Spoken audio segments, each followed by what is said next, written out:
తీర్చగలనయ్యా నీ రుణమును ఎలా తీర్చగలనయ్యా నీ రుణమును విరిగి నలిగిన హృదయముతో నిత్యము నిన్ను సేవించుచు విరిగి నలిగిన హృదయముతో నిత్యము నిన్ను సేవించుచు యేసయ్యా నా జీవితం నీ పాద సేవకే అంకితం యేసయ్యా నా జీవితం నీ పాద సేవకే అంకితం ఎలా తీర్చగలనయ్యా నీ రుణమును ఎలా తీర్చగలనయ్యా నీ రుణమును ఆరిపోయినా ఈ దీపమును వెలిగించినావే ఆరిపోయినా ఈ దీపమును వెలిగించినావే వెలుగు సంబంధిగా దీపస్తంభముపై నిలిపినావయ్యా వెలుగు సంబంధిగా దీపస్తంభముపై నిలిపినావయ్యా యేసయ్యా నా జీవితం నీ పాద సేవకే అంకితం యేసయ్యా నా జీవితం నీ పాద సేవకే అంకితం ఎలా తీర్చగలనయ్యా నీ రుణమును ఎలా తీర్చగలనయ్యా నీ రుణమును కూలిపోయినా ఈ గుడారమును నిలబెట్టినావే కూలిపోయినా ఈ గుడారమును నిలబెట్టినావే సుడిగాలులే వీచినా నీ చాటున నన్ను దాచినావయ్యా సుడిగాలులే వీచినా నీ చాటున నన్ను దాచినావయ్యా యేసయ్యా నా జీవితం నీ పాద సేవకే అంకితం యేసయ్యా నా జీవితం నీ పాద సేవకే అంకితం ఎలా తీర్చగలనయ్యా నీ రుణమును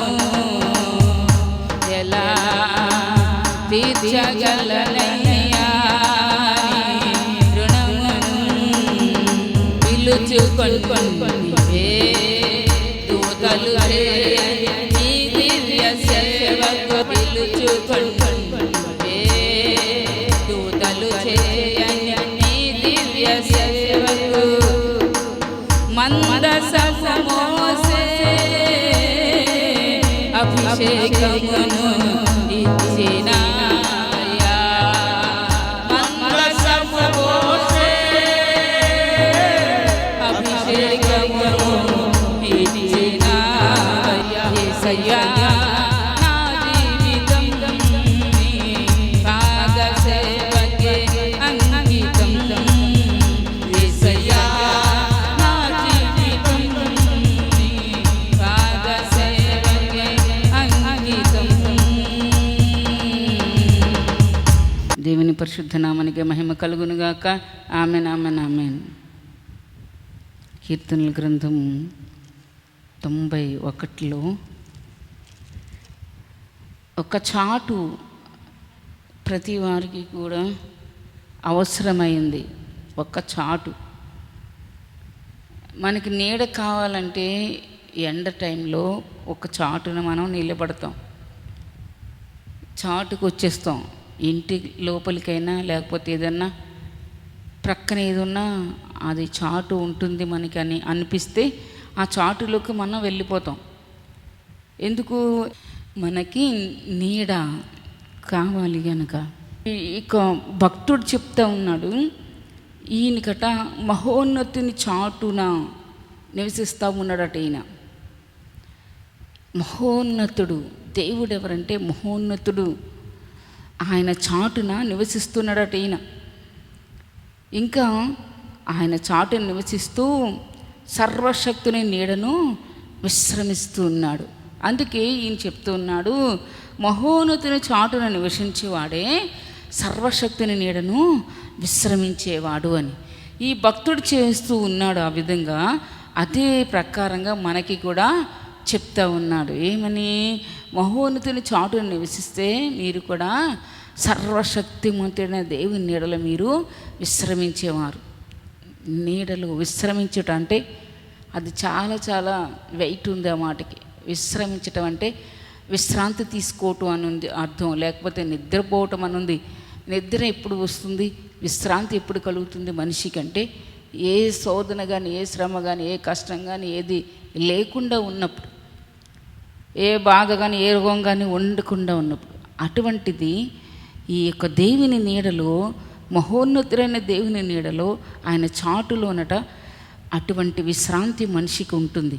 ఎవరైతే ఈ గొప్ప దేవుని నీడకు వస్తారో, ఆయన చాటుకు వస్తారో, ఆయనే మనకు ఆశ్రయముగా, కోటగా ఉంటూ ఉన్నాడని ఈ భక్తుడు చెప్తూ ఉన్నాడు. మనల్ని కూడా అదేవిధంగా చెప్పేవారుగా ఉండాలని ఆయన ఆశపడుతూ వ్రాస్తున్నాడు ఈ యొక్క కీర్తన. నేను యెహోవాను గూర్చి చెప్తున్నాను, వేటకాని ఊరిలో నుండి ఆయన నిన్ను విడిపిస్తాడు. వేటకాని ఊరిలో నుండి ఏం చేస్తాడు? దేవుడు విడిపిస్తాడు. విడిపించి నాశనకరమైన తెగులు రాకుండా నిన్ను రక్షించేవాడు. హల్లెలూయా. నాశనం అయిపోయే తెగులుంది, నాశనకరమైన తెగులుంది. అటువంటి తెగులు రాకుండా దేవుడు ఏం చేస్తాడట? రక్షిస్తాడట. ఆయన తన రెక్కలతో మనల్ని కప్పుతాడట. Hallelujah. Glory glory glory glory glory glory glory to God. ఆయన తన రెక్కలతో, ఆయన రెక్కలు సామాన్యమైన రెక్కలు కాదు. ఆశీర్వాదానికి ఆ రెక్కలు ఒక ఉన్నతమైనటువంటి ఆశీర్వాదానికి, ఉన్నతమైన దీవెనలకి అవి నిలయముగా ఉన్నాయి. ఆ యొక్క దుర్గముగా ఉన్నాయి ఆయన రెక్కలు. ఆయన రెక్కల నీడన మనల్ని, ఆయన రెక్కలతో మనల్ని కప్పుతాడట. ఆయన రెక్కల క్రింద మనకు ఆశ్రయం కలుగుతుంది. ఎందుకు? మహోన్నతుడైన చాటున మనం నివసిస్తున్నాం. సర్వశక్తిమంతుడైన దేవుడి నీడను విశ్రమిస్తూ ఉన్నాం. అందుకని ఆయన రెక్కల నీడ క్రింద మనకేముంది? ఆశ్రయం ఉంది. ఆయన రెక్కలతో మనల్ని కప్పుతాడు. ఆయన రెక్కల క్రింద మనకి ఆశ్రయం ఉంది. ఆయన సత్యము, కేడెము, డాలునై ఉన్నది. రాత్రి వేళ కలుగు భయమునకైనను, రాత్రి వేళ ఏం కలుగుతుందట? భయం కలుగుతుందట. రాత్రి వేళ కలుగు భయమునకైనను, పగటి వేళ ఎగురు బాణమునకైనను, చీకటిలో సంచరిస్తుందట తెగులు. తెగులు ఎక్కడ సంచరిస్తుందంటే చీకటిలో సంచరిస్తుందట తెగులు. చీకటిలో సంచరించు తెగులునకైనను, ఇంకా మధ్యాహ్నమందు పాడు చేస్తుందట రోగం. మధ్యాహ్నంలో ఏం చేస్తుంది? రోగము. ఎండలో వెళ్తే రోగాలు వస్తాయంటారు, వడదెబ్బలు వస్తాయంటారు. ఎండలో ఏముంది? రోగం ఉంది. మధ్యాహ్నమందు పాడు చేయి రోగమునకైనను నీవు భయపడకుండా ఉంటావు. ఎందుకు? మహోన్నతుని చాటులో నివసిస్తున్నావు కనుక. మహోన్నతుడైన దేవుని చాటులో మనం ఉన్నప్పుడు ఇటువంటి ఆశీర్వాదాలు మనకు దేవుడు ఇస్తాడు. హల్లెలూయా. మధ్యాహ్నమందు పాడు చేయి రోగమునగా నీవు భయపడకుండా ఉంటావు. నీ ప్రక్కన 1000 మంది పడిపోయినా, ఏమైనా రోగం వచ్చి కానీ, ఏ విధంగా కానీ, నీ కుడి ప్రక్కన 10,000 మంది కూలిపోయినా కూడా అపాయం నీ ఎద్దుకు రాకుండా ఆయన కాపాడుతూ ఉంటాడట. హల్లెలూయా. అంత గొప్ప దేవుడు మన దేవుడు. బహు సౌందర్య సియోనులో స్తుతి సింహాసనాసీనుడా, బహు సౌందర్య సియోనులో స్తుతి సింహాసనాసీనుడా నా యేసయ్య నీ ప్రేమ పరిపూర్ణమై నా హృదయాన్న కొలువాయనే నన్ను జీవింపజేసే నీ వాక్యమే నా కిళ్ళలోన సంతోషమే బహు సౌందర్య సీనులో స్తుతి సింహాసనాసీనుడా బహు సౌందర్య సీనులో స్తుతి సింహాసనాసీనుడా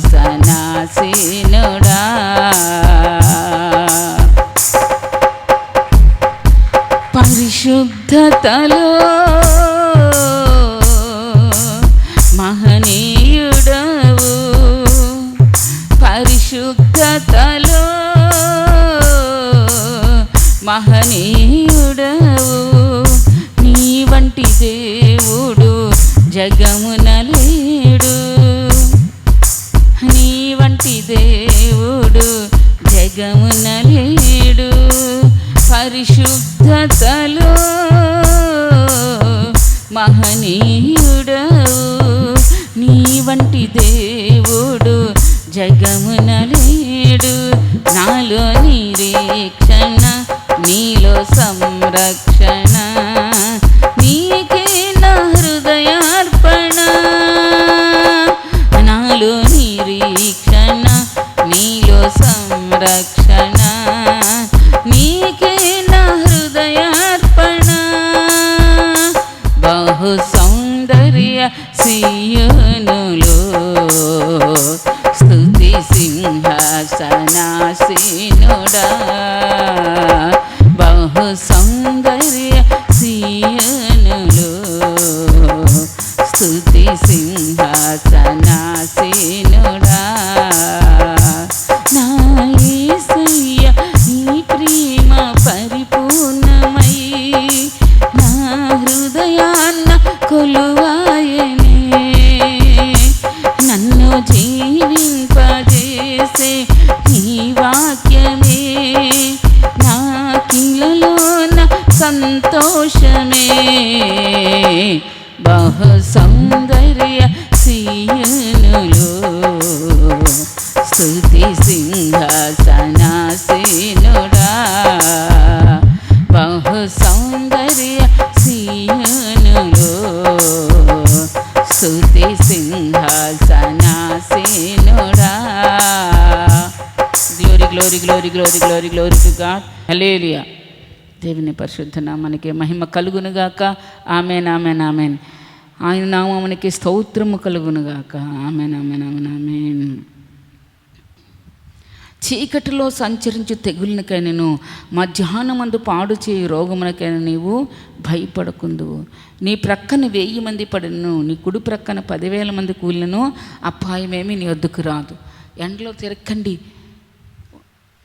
జ్వరాలు వస్తాయని పిల్లలకి చెప్తా ఎండ టైంలో ఏం చేస్తారు పిల్లలకు సెలవు ఇచ్చారు అనుకుంటారు వేసేద వల్ల ఎండలో తిరగొద్దు ఎండలో తిరిగితే జ్వరాలు వస్తాయని చెప్తాం అదేవిధంగా మధ్యాహ్నం మందు పాడు చేస్తుందట రోగం వచ్చి దానికి మనం భయపడకుండా ఉంటాం అది మనల్ని ఏమి చేయలేదు నీ ప్రక్కలో 1000 మంది పడినా నీ కుడి ప్రక్క 10,000 మంది కూలిన అపాయమేమి నీ వద్దకు రాకుండా దేవుడు నిన్ను కాపాడుతాడు హల్లెలూయా నీవు కన్నులారా చూచుండగా భక్తిహీనులకు ప్రతిఫలం కలుగుతుంది ఇక చూస్తే ఇక్కడేముంది యెహోవా నీవే నా ఆశ్రయం అని నీవు మహోన్నతుడైన దేవుని నీకు నివాస స్థలముగా చేసుకుని ఉన్నావు నీకు అపాయమేమీ రాదు ఎందుకంటే మహోన్నతుడైన దేవుణ్ణే నీకు నివాస స్థలంగా చేసుకున్నావు నీ నివాస స్థలం ఏంటి ఇల్లు కాదు మనకి నివాస స్థలం మన తండ్రి అయిన దేవుడు నివాస స్థలంగా ఉన్నాడు మనకి ఇంటి లోపలి ఉన్న మనం ఆరోగ్యంగా ఉండగలిగితే అది దేవుని కృప వలన మాత్రమే ఆరోగ్యం లేకపోతే ఇంటిలో ఉన్న ఒకటే బయట ఉన్న ఒకటే అందుకే నీకు నివాస స్థలం ఏంటి దేవుణ్ణి నువ్వు నివాస స్థలంగా చేసుకున్నావు గనుక ఏ తెగులు నీ గుడారాన్ని సమీపించదు హల్లెలూయా హల్లెలూయా, హల్లెలూయా, హల్లెలూయా, హల్లెలూయా, హల్లెలూయా. ఏ తెగులు కూడా నీ గుడారాన్ని సమీపించదు. నీ మార్గములన్నిటిలో నిన్ను కాపాడుటకు ఆయన నిన్ను గూర్చి తన దూతలకి ఆజ్ఞాపించారట. హల్లెలూయా. నీ మార్గాలన్నిటిలో, నా మార్గాలన్నిటిలో, మన మార్గాలన్నిటిలో దేవుడట, నా బిడ్డ ఆ మార్గంలో వెళ్తుంది, నువ్వు కాపాడు అని దూతలకి ఆజ్ఞాపిస్తారట దేవుడు. ఎంత అద్భుతమైన మాట. హల్లెలూయా. దేవుని పరిశుద్ధ నామానికి మహిమ కలుగునుగాక, ఆయన నామానికి స్తోత్రము కలుగునుగాక. ఆమేన్, ఆమేన్, ఆమేన్, ఆమేన్. ఇంకా నీ పాదాలకి రాయి తగులకుండా వారేం చేస్తారంటే, దూతలు నీ పాదాలకి ఒకవేళ రాయి తగులుతుందేమని తగలకుండా వారు తమ చేతులను చాపుతారట. తమ చేతులను చాపి ఎత్తి పట్టుకుంటారట నిన్ను పడిపోకుండా. హల్లెలూయా. పాదాలకి కూడా రాయి తగలకుండా ఎత్తి పట్టుకుంటారట. దూతలకు దేవుడు ఆజ్ఞాపించాడు, నా బిడ్డలు వస్తున్నారు, వాళ్ళని కాపాడే బాధ్యత నీది అని దూతలకి ఆజ్ఞాపించారు. నీవు సింహములను, నాగుపాములను త్రొక్కెదవు, కొదమ సింహములను, భుజంగములను అనగ దొరికెదవు. అతడు నన్ను ప్రేమించున్నాడు కనుక అతన్ని తప్పించదును. ఎందుకు దేవుడు ఇవన్నీ చేస్తాడంటే, దేవుణ్ణి మనం ప్రేమించాలి ఎక్కువగా. దేవుణ్ణి మనం ఎక్కువగా తల్లి కంటే, తండ్రి కంటే, కుమారుడు కంటే, కుమార్తె కంటే, మనకున్నవన్నిటికంటే దేవుణ్ణి మనం ఎక్కువ ప్రేమించేవారుగా ఉండాలి. అతడు నన్ను ప్రేమిస్తున్నాడు కానీ అతన్ని వీటన్నిటి నుండి తప్పిస్తాను. అతడు నా నామాన్ని ఎరిగినవాడు కనుక అతన్ని హల్లెలూయా, హల్లెలూయా, హల్లెలూయా. సరే, ఎంత అద్భుతంగా ఉందో. తప్పిస్తాడట. అతడు నాకు మొర్ర పెట్టగానే అతనికి ఉత్తరం ఇస్తాను. శ్రమలో ఒకవేళ ఉంటే, అతడు శ్రమలో ఉంటే నేను అతనికి తోడుగా ఉంటాను. దేవుడు కూడా శ్రమలో తోడై ఉంటాడట. శ్రమ ఉన్నప్పుడు దేవుడే తోడుగా ఉంటే శ్రమలో ఇంకా శ్రమ కాదు, శ్రమలు ఉండవు. ఎందుకంటే ఆయన తోడు ఉంటే అంత ఆశీర్వాదం. శ్రమలో అతనికి తోడై ఉండేది, అతన్ని విడిపించి అతన్ని గొప్ప చేస్తానన్నాడు. హల్లెలూయా. నేను ఆ శ్రమలో నుండి తోడై ఉండడమే కాదు, విడిపిస్తాను, అతన్ని విడిపిస్తాను. దీర్ఘాయు చేత అతన్ని తృప్తిపరుస్తాను. నా రక్షణ అతనికి చూపిస్తాను. రక్షణ ఏంటో, నా ఆశీర్వాదం ఏంటో, నా దీవెన ఏంటో, నా యొక్క ఆశీర్వాదాలు, దీవెనలు, శుభములు అన్నీ అతనికి నేను చూపిస్తాను. ఎందుకంటే అతడు నన్ను ప్రేమిస్తున్నాడు. దేవిని మనం ఎక్కువగా ప్రేమించేవారుగా ఉండాలి. ఈ లోకంలో ఏమి ప్రేమించినవి మనతో రావు, ఏది మనతో రాదు, ఏ ప్రేమలు మనతో రావు. యేసయ్యని ఎక్కువ ప్రేమించాలి. హల్లెలూయా. యేసయ్యని ఎక్కువ ప్రేమించాలి. లెగ్గాన తండ్రి నీ స్తోత్రం, యేసయ్యా నీకు స్తోత్రం.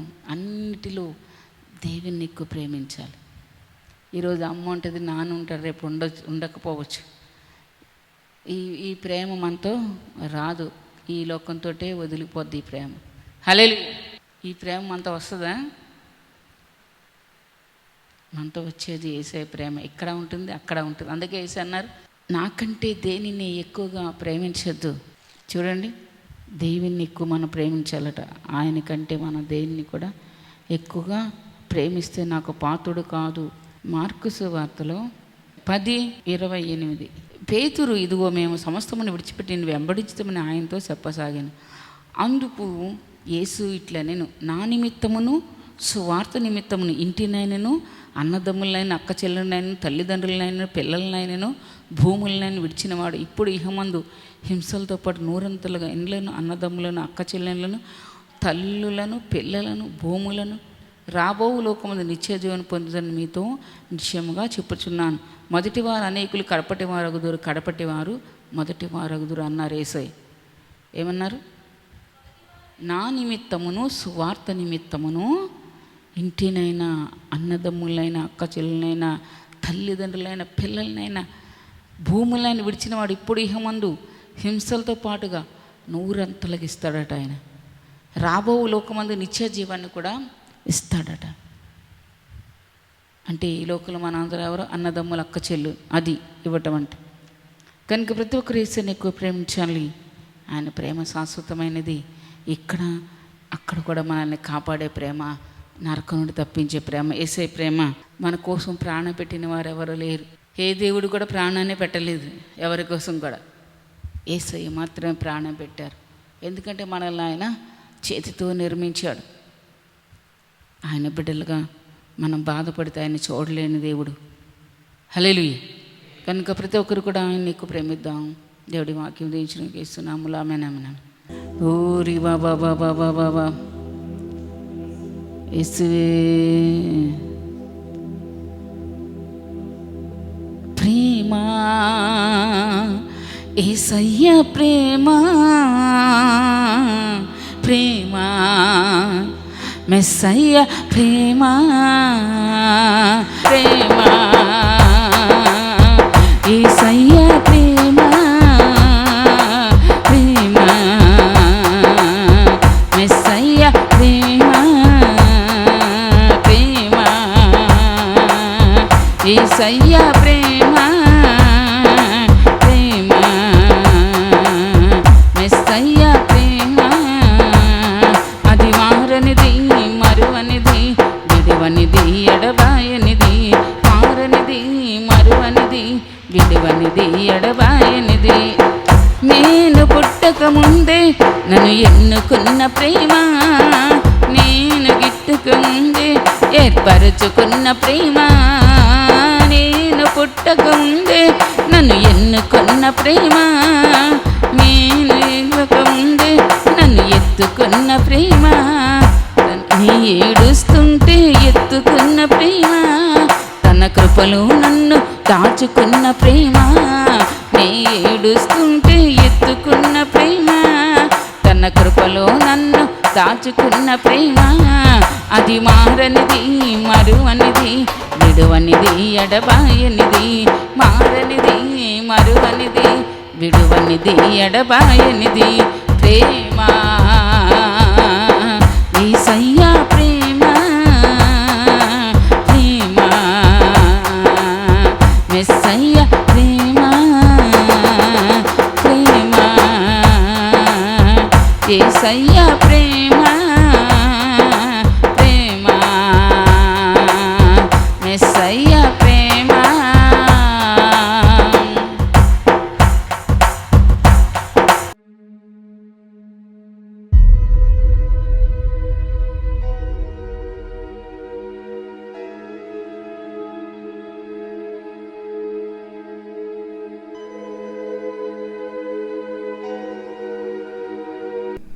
మరి 2011లో నాకు ఈ బిడ్డనిచ్చాడు. అంతకుముందు 2 సార్లు అబార్షన్ అయిపోయింది ఆవిడికి. 2011లో 6వ నెలలో ఈ బిడ్డను నాకు ఇచ్చాడు. చాలా చాలా మేళ్ళు పొందుకుంటూ వచ్చాం. నేను ఈ సన్నిధికి వచ్చేటప్పుడు, ఈ సన్నిధిలోకి వచ్చినాక ఈ బిడ్డను నాకు అమ్మగారు ప్రార్థన చేసినాక ఈ బిడ్డను నాకు ఇచ్చింది. మరి అదే రకంగా నేను ఇక్కడికి వచ్చేటప్పటికి నా ఈ కాలు వంగదు, కుర్చీలో కూర్చుందని ఫస్ట్ వారం కూడా నేను.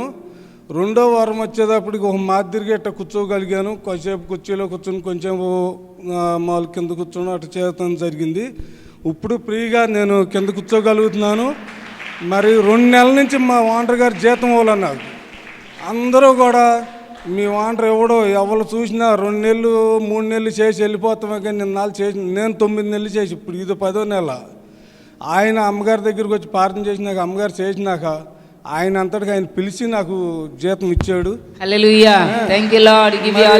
అయితే ఎవరిని నమ్మడంట, అసలు మేత దగ్గరుండి కట్టించుకుని దగ్గరుండి ఎత్తించుకుంటాడంట. నాకు గోడౌన్ తాళాలు, వాళ్ళ గెస్ట్ హౌస్ తాళాలు కూడా నాకు ఇచ్చాడు ఆయన. అన్నీ నాకు ప్రతి ఒక్కటి కూడా దేవుడు చాలా మేలు చేశాడు. నిన్న తెల్లారగట్ట నేను వస్తుంటే 5ంటికి ఇంటికాడ ప్రార్థన చేసుకుని వాక్యం చదువుకుని వస్తా, 5 చరణాలు చదువుకుని వస్తాను నేను. నాకు మా ఊరు దాటి 1 కిలోమీటర్ రాగానే ఒక ఈత చెట్టు పొదలేక రోడ్డుకి అడ్డంకి వచ్చేసింది. అసలు ఎటు వెళ్ళాలో కూడా నాకు ఏం తెలవాల. బండి దిగుతా కూడా నాకు గుండె దగ్గర చాలలేదు అసలు. అమ్మ అని అమ్మకు ఫోన్ చేస్తే అమ్మ ఫోన్ ఎత్తదామని మళ్ళీ తమ్ముడికి ఫోన్ చేశాను నేను. తమ్ముడు ఎత్తలే. తర్వాత నేను అట్టాగే తప్పు మళ్ళీ ఏసయ్య ఏంటి నువ్వు ఉండవు, నాకు ఈ చిక్కులేంటి అనేసి నాకు నేనే ఏడ్చుకుంటా చాలా బాధగా అసలు ప్రార్థన చేసుకుందాను. నేను ఆ బండి మీద ఉండి అసలు కిందకు కూడా దిగలేదు. నేను నా గుండె దగ్గర సాలతల్లో దిగి వెళ్తా కూడా అసలు ఏంటని తప్పిస్తా కూడా తర్వాత ప్రార్థన చేసిన అమ్మ నేను చెరువు కాడికి వచ్చాను, ఇది ఇట్ట పరిస్థితి అమ్మ. మళ్ళీ నాకు ఎదరికి 1 కిలోమీటర్ వచ్చినా కూడా నా ఎదరు నడుతుంది, అదే పొదకలేకనే నడుతుందమ్మా అంటే అప్పటికి తల తిప్పుతూ ఈ కాళ్ళు ఇట్ట బంధాలు అడిపోతుంది. నాకు వాండర్ గారికి ఏ రోజున నేను మేత కట్టనని చెబుతామంటే నాకు తెలవదు అసలు. నిన్న చెప్పి ఏమండి నేను మేత కట్టలేనండి, నేను వెళ్ళిపోతానండి అన్న. అసలు నీకు బాగోలేదు కోసం నువ్వు వెళ్ళిపో అన్నాడు. అమ్మ ప్రార్థన చేసినాక నాకు చాలా తేలిగ్గా ఉంది. మళ్ళీ నేను చెరువులోకి వెళ్ళి సంచిలోడ తీసుకొచ్చి అన్ని పనులు చేసుకుని నేను సక్రంగా వచ్చాను. అమ్మ ప్రార్థన చేసిన నేను ఈ సన్నిధిలోకి వచ్చినా చాలా ఆనందంగా ఉన్నాను. ఇవాళ 1997లో మ్యారేజ్ అయింది. అప్పటి నుంచి 2011లో పాప పుట్టింది. అంతకుముందు 2 అబార్షన్లు అయిపోయినాయి. మేము రక్షణ పొందుకున్నాక 2004లో రక్షణ పొందుకున్నాను. నేను అమ్మగారు చర్చిలోకి వచ్చినాక ఈ బిడ్డను నాకు దేవుడు ఇచ్చాడు. ఈ చర్చిలోకి వచ్చినాక అమ్మగారు ప్రార్థన చేసినాక వీళ్ళు వేరే చర్చిలో బాప్తిజం తీసుకున్నారు, వేరే సంఘానికి వెళ్ళేవారు. కానీ మ్యారేజ్ అయిన దగ్గర నుండి 2 సార్లు అబార్షన్ అయిపోయింది. 15 సంవత్సరాల 13 సంవత్సరాల 13 సంవత్సరాల వరకు 13 సంవత్సరాల వరకు 2 టైమ్స్ 2 సార్లు అబార్షన్ అయిపోయింది. కానీ పిల్లలు నిలవలేదు. ఎవరో చెప్తే మన దగ్గరికి వచ్చారు, అంతేనా? ఎవరో చెప్పారు. నేను వాళ్ళ కోసం ప్రార్థన చేశాను. 1 సారి 2 సార్లు వచ్చింది. ఆవిడ నిండి గర్భిణీతో వచ్చింది. రాలేక 1 సారి 2 సార్లు వచ్చింది ఇంచుమించు. అప్పటి నుండి మళ్ళా రాలేదు. నేను అడుగుతూనే ఉన్నాను, ఎందుకు రావట్లేదు, ఎలా ఉన్నారని. వీళ్ళ కోసం ప్రార్థన చేస్తూనే ఉన్నాను. దేవుని సన్నిధిలో చెప్తుంటా. వీళ్ళు రాలేదు, ఎక్కడున్నారో పొలాల మీద చెరువుల మీద వెళ్ళిపోయారు. పాప పుట్టినాక ఒకసారి అనుకోటి తీసుకొచ్చావా, తీసుకురాలేదంట. చూసారా, నేను మాత్రం ప్రార్థన చేస్తూనే ఉన్నాను. ప్రభా వాళ్ళు ఎక్కడికి వెళ్ళిపోయినా నీ సన్నిధిలోకి వచ్చి ప్రార్థన చేయించుకున్నారు, బిడ్డని తల్లిని కాపాడాయా అనుకుంటూ నేను ప్రార్థనలో ఇక్కడికి వచ్చి వెళ్ళిపోయిన మానేసిన వాళ్ళు ఎవరున్నా నాకు ప్రార్థనలు ఉంటే గుర్తొస్తారు. వాళ్ళ కోసం నేను ప్రార్థన చేస్తాను. హల్లెలూయా. వాళ్ళ క్షేమం కోరి మంచిగా ఉండాలని ప్రార్థన చేస్తాను. అయితే ఆ విధంగా పాపని దేవుడు ఇచ్చారు. దేవుని పరిశుద్ధ నామానికి మహిమ కలుగును గాక. హల్లెలూయా. చూడండి దేవుడు చేసిన గొప్ప కార్యం. వాళ్ళు మళ్ళీ అప్పుడు ఇక్కడ ఉండి ఇంకో బిడ్డను కూడా దేవుడు ఇచ్చేవారు. అప్పటి వరకు మొన్న వచ్చారు. వీళ్ళు నెల అవుతుందండి, 2 నెలలు మీరు వచ్చి 2 నెలల నుంచి మించి అవుతుంది. దగ్గర జీతం ఇవ్వట్లేదు అమ్మగారని నేను ఆశ్చర్యపోతున్నాను వీళ్ళ గురించి. ఏంటి తెలుసా, 10వ భాగం అని కవర్లో పెట్టిస్తున్నారు. తర్వాత ఏమొచ్చి జీతం ఇవ్వలేదని ఇస్తున్నారు, దాచుకున్న డబ్బులు ఇస్తున్నారేమో. జీతం ఇవ్వలేదని చెప్తే నేను ఆశ్చర్యపోయాను. జీతం ఇవ్వకుండా 10వ భాగం ఇస్తున్నారేంటి వీళ్ళు అనుకుని. సరే, వాళ్ళకి ఎంత ఆసక్తో దేవుడికి ఇవ్వాలని అలా 2 టైమ్స్ ఇచ్చారు. కానుకలు ప్రార్థన చేయించుకున్నప్పుడు అది వేరు, కవర్లో పెట్టిస్తారు మళ్ళా. హల్లెలూయా. దేవునికి మనం ఇస్తున్నాం అనే ఒక అభిప్రాయం, దేవుడు చేసిన మేలుకి కృతజ్ఞత కలిగి ఉంటేనే మళ్ళీ దీవిస్తాడు దేవుడు. లేకపోతే అది ఏ రోగం వచ్చో ఎలాగొచ్చో పోతానే ఉంటాయి. అది గమనించుకోరు మీరు. ఆ విధంగా ఇస్తే అని అన్నాను నేను. జీతం ఇవ్వలేదంటే ప్రార్థన చేస్తాను, ఏసే సాయం చేస్తాను, ప్రభు వీళ్ళకి జీతం ఇవ్వలేదంటే ఆయన అప్పుడే ప్రేయర్ చేశాం. యేసుకుని బట్టి వాండ్రే పిలిచి ఇచ్చాడట. దేవుని పరిశుద్ధ నామానికి మహిమ కలుగును గాక. ఆమేన్.